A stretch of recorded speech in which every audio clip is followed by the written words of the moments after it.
So, hi everyone. My name is Hernani Fernandez Tiago. Very well put, just now. I've been with OutSystems for the last almost 9 years, and I'm currently responsible for the technical solution delivery. This is an area of the professional services of the organization that includes the technical leads, the developers, and also the native developers. I'm really excited to be here with you today. This is one of the best moments in my year. I always look forward for this moment. I'm keeping an amazing company. So Anna. Thank you. Good afternoon, everybody. Welcome. My name is Anna. I'm an engagement manager at OutSystems since 2016, and I'm usually managing big and complex projects. And I'm really thrilled to be here with you guys sharing about our continuous delivery. Hernani. Thank you, Anna. So we've come a long way ever since we started developing software. Not me, but folks have started developing software in the 50s and the 60s. And you know that ever since then, the delivery methodologies have been evolving, right?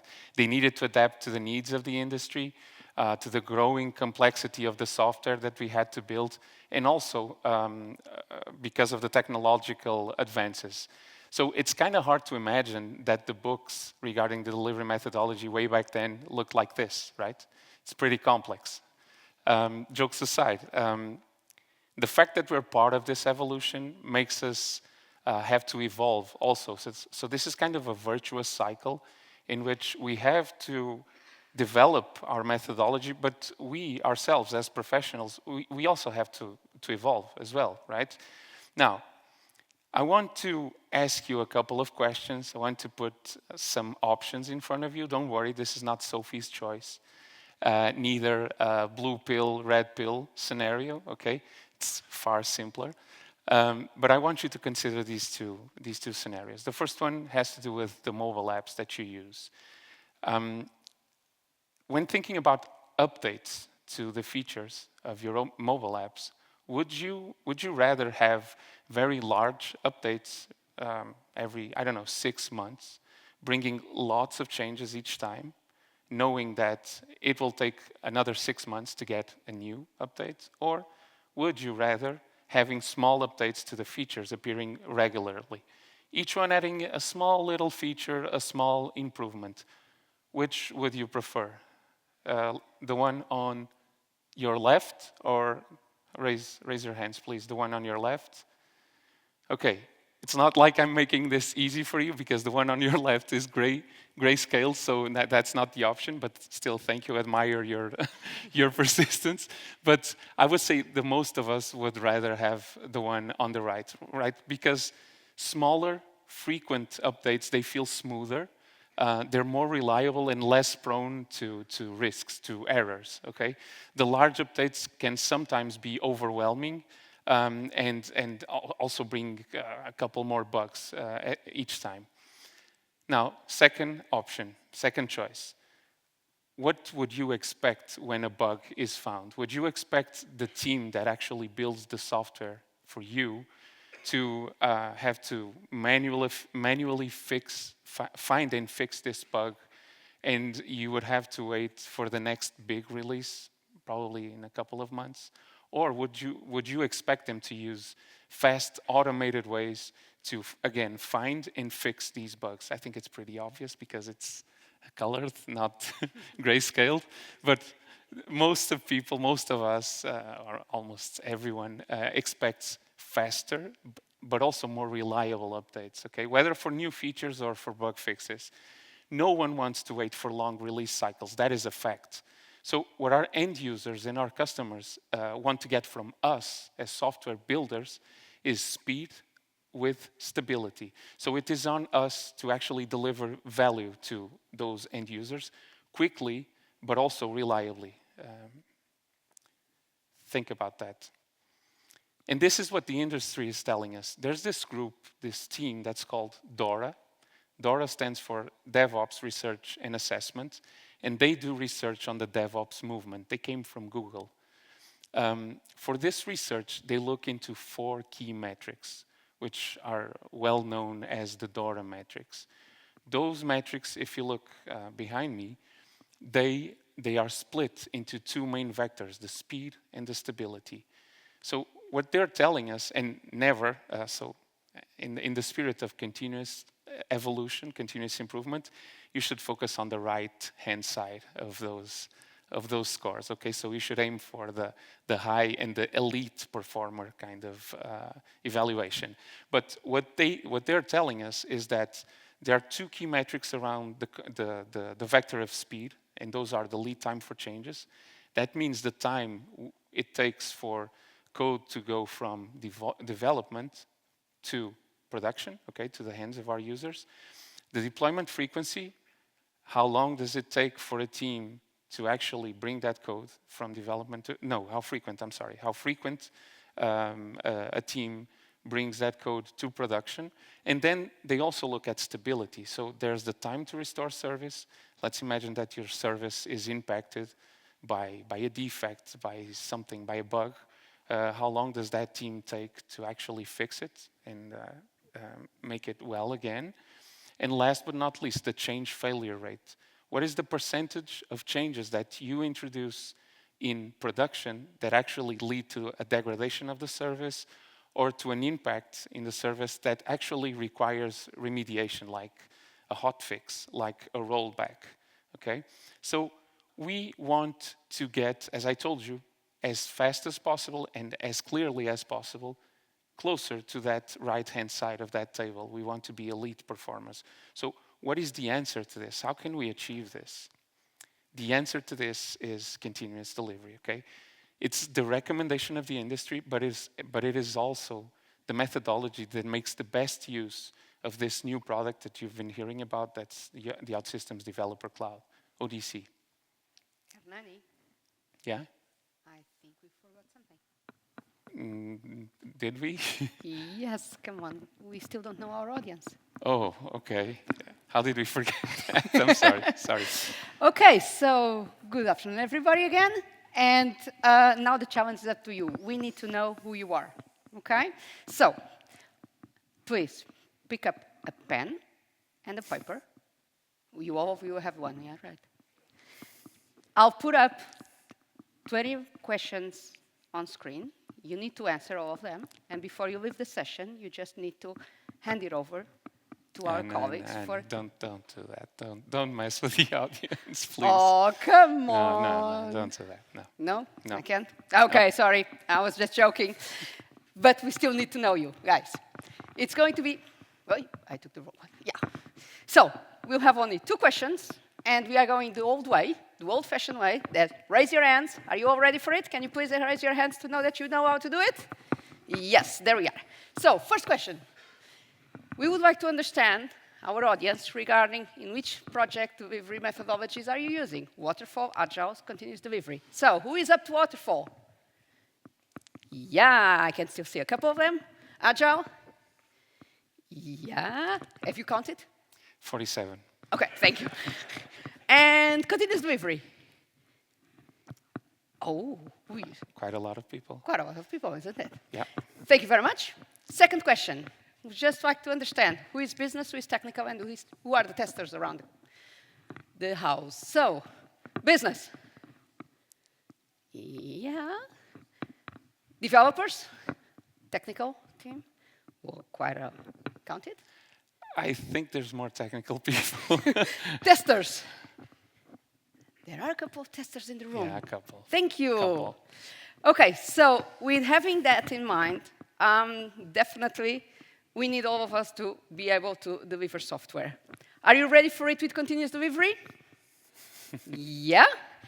You know that without systems never go slow. That's how customers usually feel about a second day that we are there. I had a client saying this to us.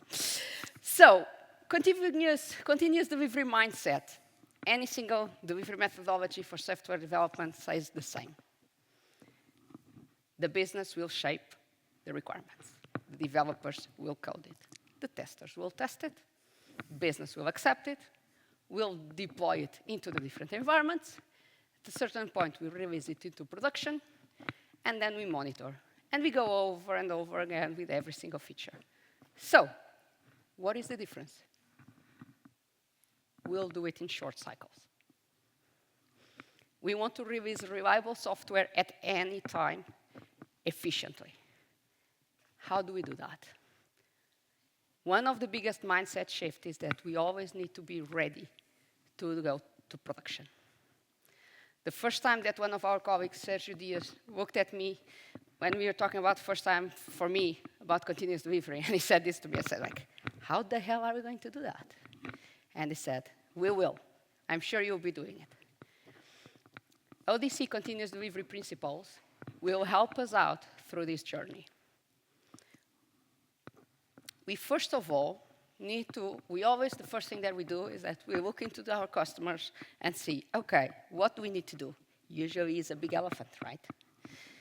The first mindset shift that we need to have is about small batches. As smaller we break our requirements, the easier it will be to control it, to manage. So it will be easier to develop, it will be easier to test it, it will be easier to accept it, it will be easier to deploy, and then release it. Simple, right? But this is the toughest part, is how do you break it in the best way to do it? But we'll talk it in a moment. We want to release frequently, but valuable features to our client. We want to be able to do that. You've heard me already talking about deploying and releasing. That majority of the times is the same thing. When we deploy to production, we release to the end users. This is something that we will be doing differently. Decoupling release from deployment. And Hernani will be the one talking us about it, okay? We will as well need to leverage all our best practices regarding breaking changes to be able to mitigate it as much as we can. And with code review and maintainability, we want to make sure that our architecture reviews take place, not only the technical reviews, but the architecture keeps being reviewed as we go along, and we keep reviewing the code to make sure that that we have high-performance coding. Last but not least, we'll have test automation. How can we be speedy without automating tests? We'll die. It's basically, we keep developing, and then the testers need to do everything manually. That just doesn't work. Yeah? So today we'll talk about these 4 different topics. That will be small batches, release frequently, decouple release from deployment, and the test automation. So let's go for it. Let's go for it. Talking the wrong button. I'll just start with small batches and release frequently. So, small batches, thinking about it. What do you feel when you have big stairs and you need to reach the top of it? Do you like to go with small steps? Or do you like to go with big steps? What takes more effort? Small steps. I hear some voices around.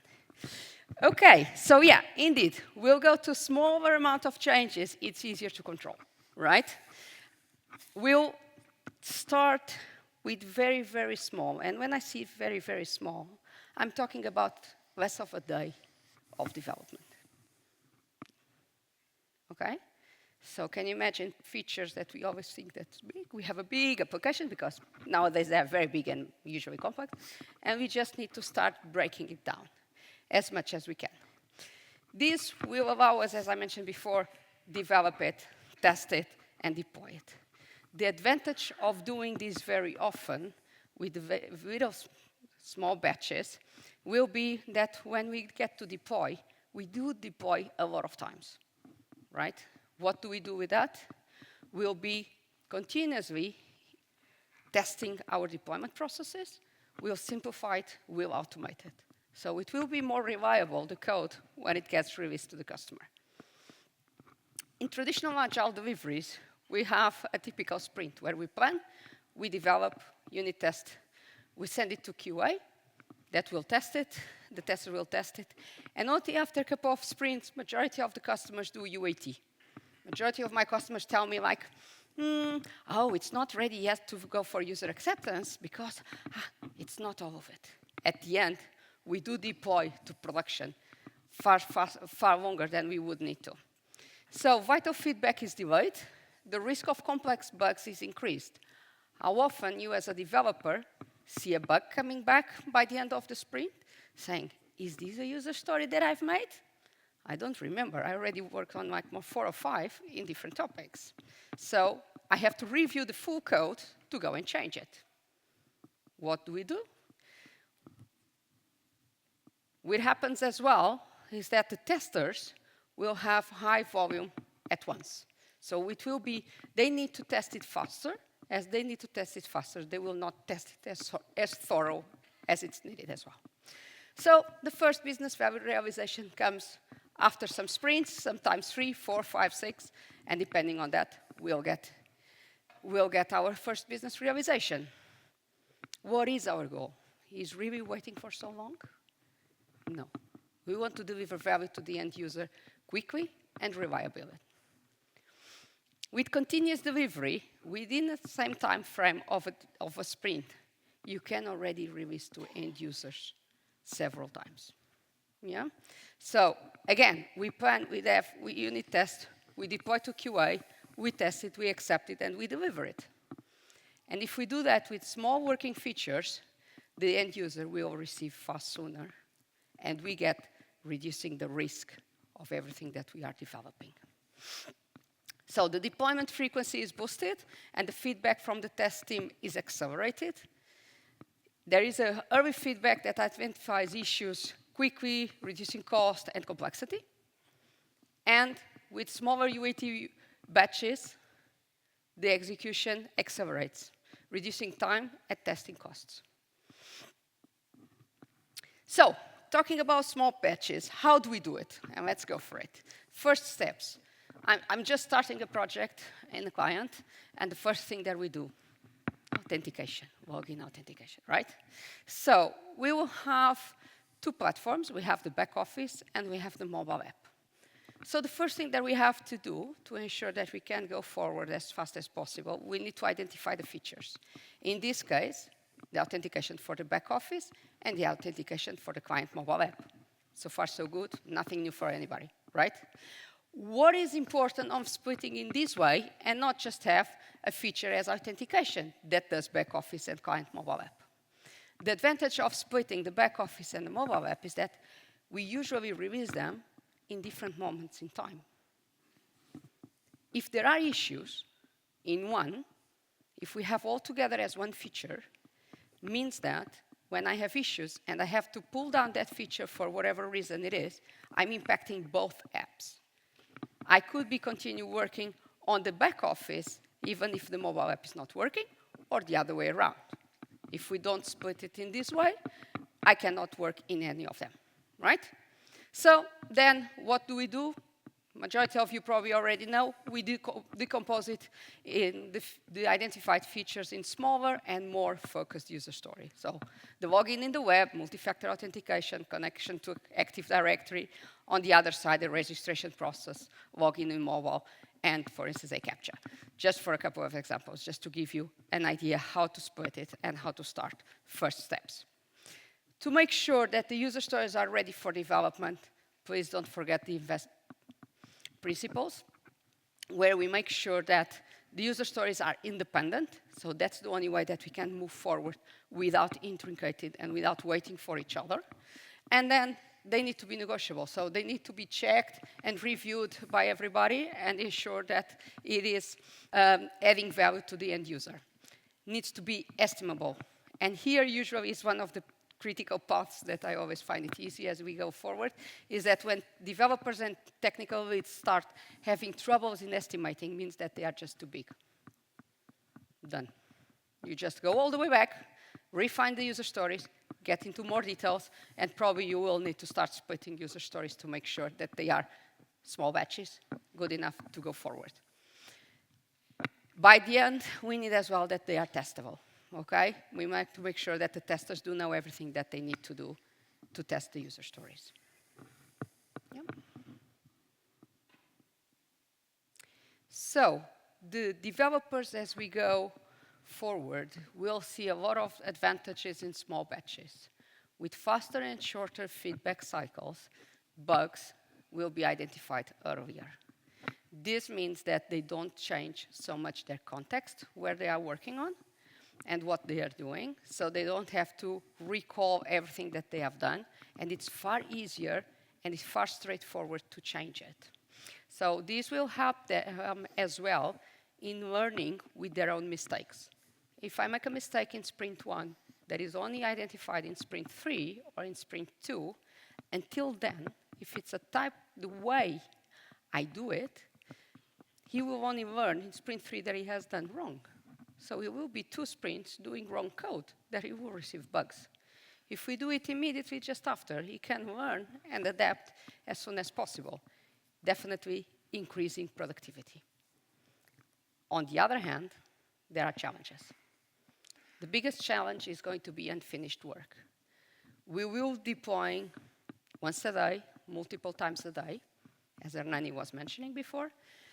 So definitely there will be unfinished work. We'll not have the same as we have today on the tech leads asking, are you ready with it? No, give me just a second. Are you ready? No. Are we all ready? Yes, we are. So now we can deploy. This will not happen anymore, okay? So for us to be able to do that, we need to invest in business, processes, tools, and people.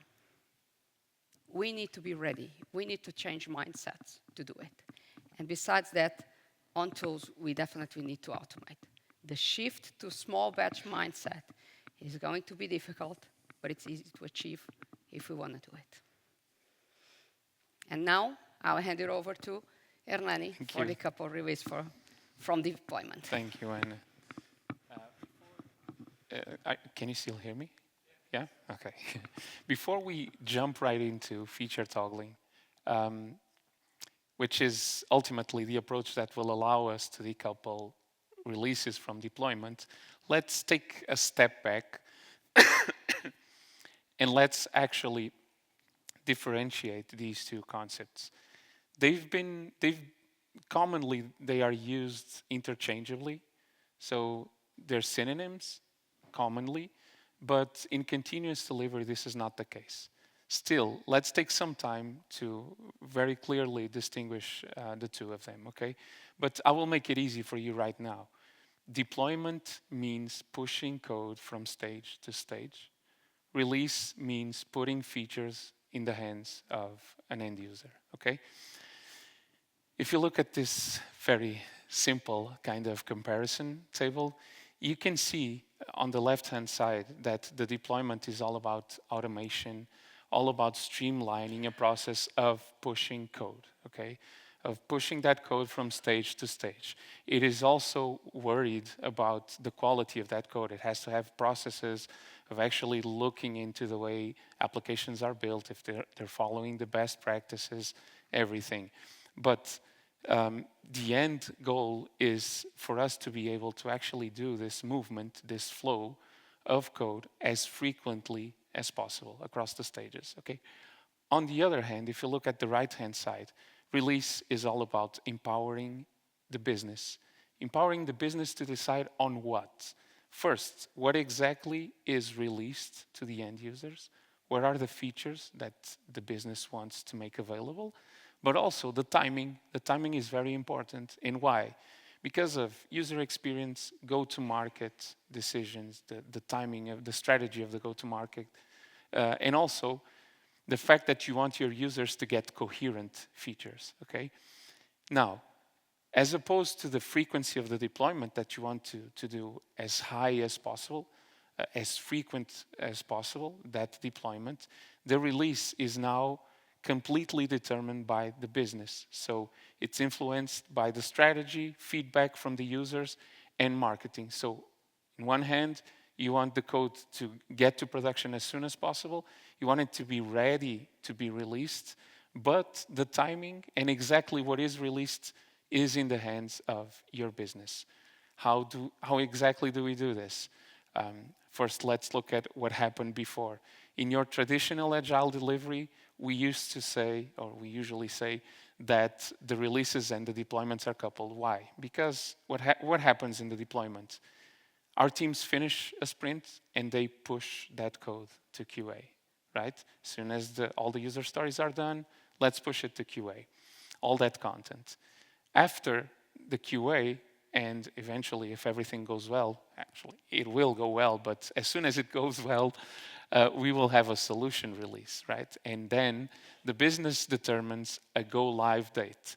That's the date where the sprints, and I'm saying sprints, not a sprint, because remember, if you go through a solution release, potentially you will have more than one sprint's code, one sprint's content, one sprint's features that are ready to go to production. As soon as that go live date arrives, all that content goes to production. And now you ask, what about the release? When exactly does it happen? It already did, right? Because the code that you deploy to production is already in the hands of your end users. It's released, it's out there. So that's why we say that in the traditional agile delivery, the deployments and the releases are coupled. Now, welcome to continuous delivery. What happens here? In this approach, the code that you build goes to QA every day. Potentially, it can go several times a day. Now, that obviously depends on the maturity of the organization, but the end goal, the blue sky, what we want to happen is that you are able to push several times a day the code to QA. Ultimately, if you are very mature, but this doesn't have only to do with your developers, it has to do with the overall organization, the processes that you have in place. But ultimately, that code could go all the way to production. Sounds scary, right?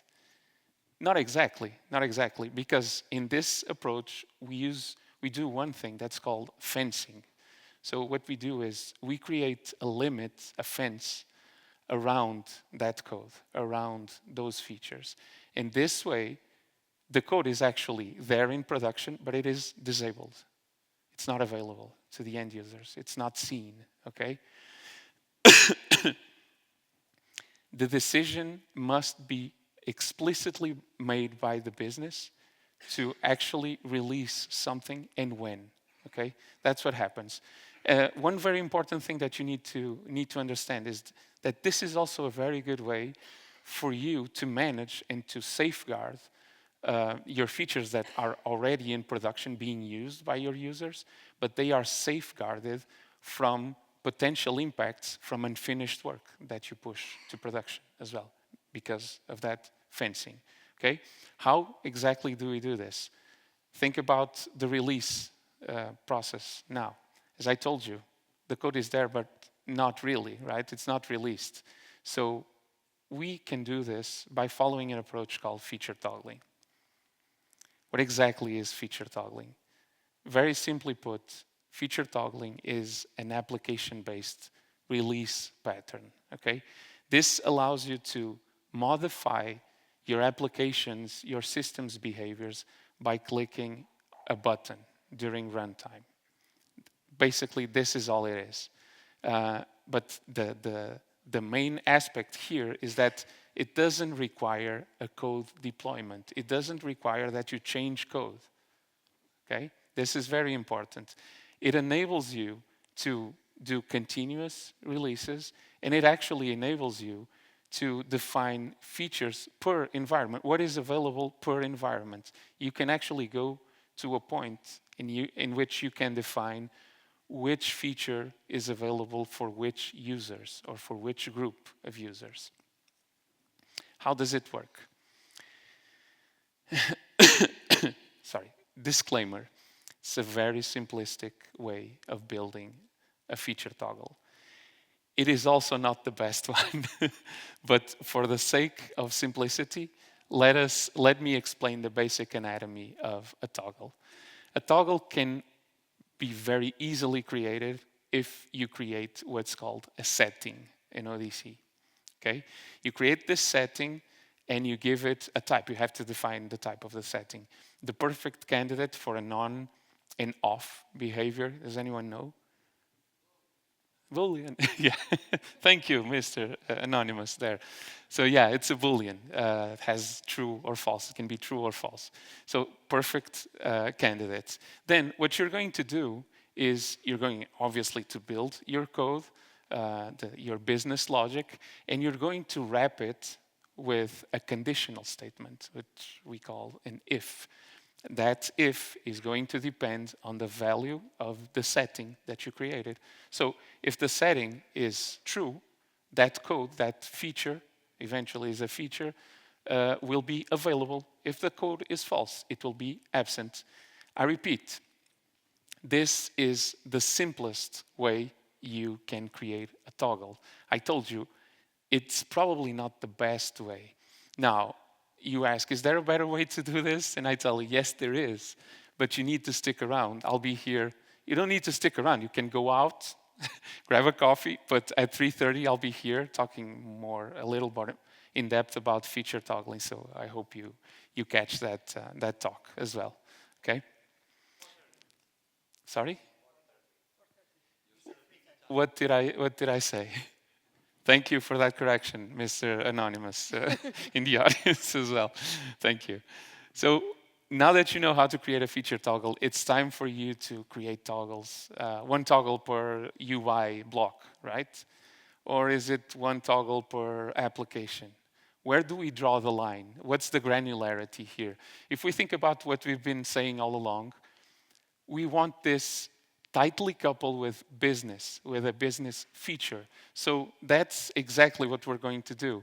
You won't create feature toggles around partial user stories or a UI block. What you're going to do is you're going to define what a feature is. A feature can be one user story, but it can also be a set of user stories, okay? So it's a minimum of one user story if the whole user story represents a feature, but it cannot end up being a set of user stories. Word to the wise, this is a warning. Avoid what we call the explosion of feature toggles.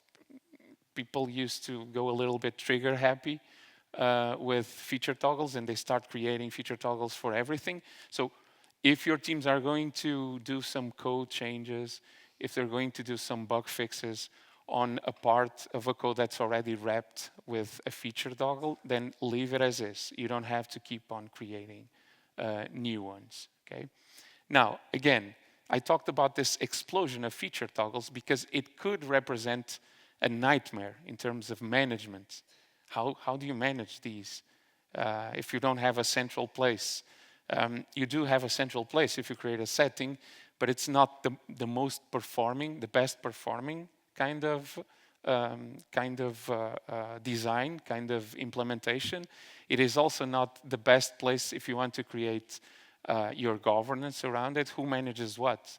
Where is visible where? In which environment? So there should be a tool to actually manage this.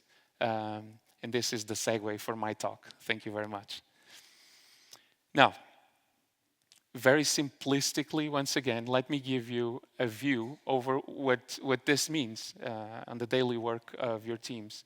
Let's see. You have the engagement manager. The engagement manager is a role we have in OutSystems, a very complex, high-value role that assembles the BA, the PO. They do a lot of things, and they like to brag about that. But yeah, they do. They're ultimately the people who are responsible for a delivery of a project, okay? And then you have the tech lead. The tech lead is the person who is responsible for the technical delivery of that project as well. The developers, I guess everyone knows what a developer is, but their job is to transform business requirements into running code, into applications. And the product owner here will serve as the representative of the business. So what happens? First thing, engagement manager needs to do, aggregate those user stories and create the feature, the concept of feature, right? So that's the first thing. As soon as the tech lead gets the features, as soon as he knows what the features are, he or she will need to create a feature toggle in the backlog, a feature toggle task, feature toggle task. So it is critical that the developers don't forget to create a feature toggle for that feature, okay? Remember, this is how we protect what's already running, what's already in production. This is how we protect those features from impact, from unfinished code. Then the developer starts developing that user story. First thing they need to do, is there a feature toggle for this? If not, let me create it. If there is, it's okay, let me proceed. Second thing, let's disable that feature toggle. Again, protection, fencing of that code. Let's disable that feature toggle in all stages except the development one. Why? Because I need to see what happens. I need to be able to enable or disable. So not only will they enable the feature toggle in development, but they, in this moment in time, they will enable it only for themselves. This way, all the other developers, they won't see what's happening, they won't see their unfinished work, and they won't notice weird behaviors in the code. So for now, only the developer sees the behavior. Then they work on business code. They create the business behavior, and they complete that user story. The tech lead will do the code review. So here's the part of the code maintainability. The tech lead, the developer need to be really close. There's also the role of the architect that plays a major role here. Let's not delve into that right now. But the tech lead will do the code review, and they will do also tests, manual tests, automated tests. Very important thing. They need to do it with the toggle on and off, okay? We're playing it safe here. We're doing a major shift left on several things, but one thing that needs to be very present is this risk management part, this quality part. We need to make sure that there's no impact on what's already there, what's already running. So testing the two scenarios, everything is well. Now let's activate this feature toggle for all developers. Everyone who sees the development environment can see the behavior. It's okay. And let's deploy our code, which wasn't there yet, to QA and production. Now, this is the debatable part, but let's imagine that this is a very, very proficient team. The processes are all in place. Let's push it all the way to production. It's safe because, remember, the feature toggle is disabled in production. Then the engagement manager activates the feature toggle in QA for themselves. They can now see the behavior. They can see the end-to-end. They can do the end-to-end testing. They feel safe. They feel comfortable. All is well. The tests have gone through successfully. Now let's again activate this feature toggle in the next stage. In this scenario, we do have a user acceptance test stage as well. So the next stage for the user acceptance test to proceed, and it is time when all is said and done for the decision of the business. The business will review, and if and when they accept, they will define a go live date. The last step is to activate the feature toggle in production, obviously as soon as and only when the business approves, okay? In the next session, this gentleman here will talk a little bit more about feature toggle 430. 430, thank you. I think there's a spoiler alert here, but I think I told you this quite repeatedly. He'll talk about a tool that will make it easier for you to manage your team's work, your team's feature toggles, okay? Now, for test automation, Anna, there you go. Okay, after be the one bragging around, isn't it? You just told me that I have to do something more. I now have to switch on and on toggles as well. I'm getting worried, so stay around with him for him to tell you that I don't have to work that much. Going for last but not least, test automation. Can you imagine switching toggles on and off, and test everything by hand? No way, guys. Let's get rid of that, and let's do it. How are we going to do it? The quality needs to be embedded on the delivery cycle, as always. But now we are going to put a little bit of a twist. So when we do planning, we do backlog refinement, we have a team alignment, and that team alignment normally is between business and technical. In some cases, some people are already bringing in the testers, what is fantastic to make sure that the user story is testable. Here, what we call the 3 amigos session is a place where we do choose as well which tests make sense to be automated or not. And there is a framework around it. I will not spoil it. So, during development phase, what will change is that besides the development, the code maintainability and everything, we are coding tests. Okay? So that's another point that is going to be changing. We are not only developing features, we are developing automated tests. At the end, we just test it. Our regression tests will run first the automated tests, make sure that everything is that can be done automatically, we'll do it, and then we'll run manual tests. And then we'll do it, the acceptance, and at the end, we'll deploy to production.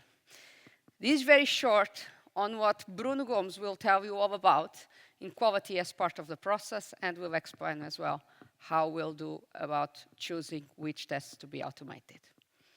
So, main takeaways? You want me to? Okay. Yes, please. Thank you. Thank you. So as for our closure part, our main takeaways. So the first thing is that we need to be comfortable with the idea that delivery methodologies are ever evolving. And we need to keep on evolving with them. I don't think we are worried. This is a weird concept for us, that we're from the IT world, so this is an ever evolving kind of world. So I don't think this is going to be tricky. But at the same time, remember that there's change management here. Your teams need to understand that we're not talking about adding time to something. We're talking about investing some time to do fixes, for example, earlier on, to do some things that will prevent us from wasting a lot of time in the future, okay? So this is investment. There's change management.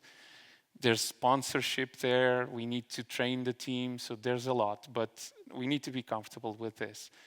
Second, look at what the industry is asking you, and if you want to strive to be an elite performer, as you should, aim for speed combined with stability. And remember, the answer to that is continuous delivery. For that, you absolutely can keep counting on O11. Okay, you can keep counting on O11, but I want you to know that ODC was built for continuous delivery. Okay, focusing a little bit on the smaller details. Adopt the small batch mindset, crucial, absolutely central to this. Keep a high frequency of releases. That will make you speed up the validation. Your end users will give you feedback. You know where to adapt, where to invest better your resources. And it will absolutely reduce the risk as well. Test automation is a must in this process, as you've imagined, and obviously, as Anna said, it will give you a lot of confidence in your apps, in your features, but it will also give you more confidence in your processes. Your teams will feel more comfortable with what they're delivering. Last but not least, decouple release from deployment. Yes, feature toggle is the weapon of choice here. It is. It will help you put in the hands of the customer the decision around what exactly goes to their end users, the control over the features. And let's make no mistake, that decision should always be absolutely in the hands of the business. On behalf of Anna Neves and myself, thank you. Thank you very much. Thank you, Anne.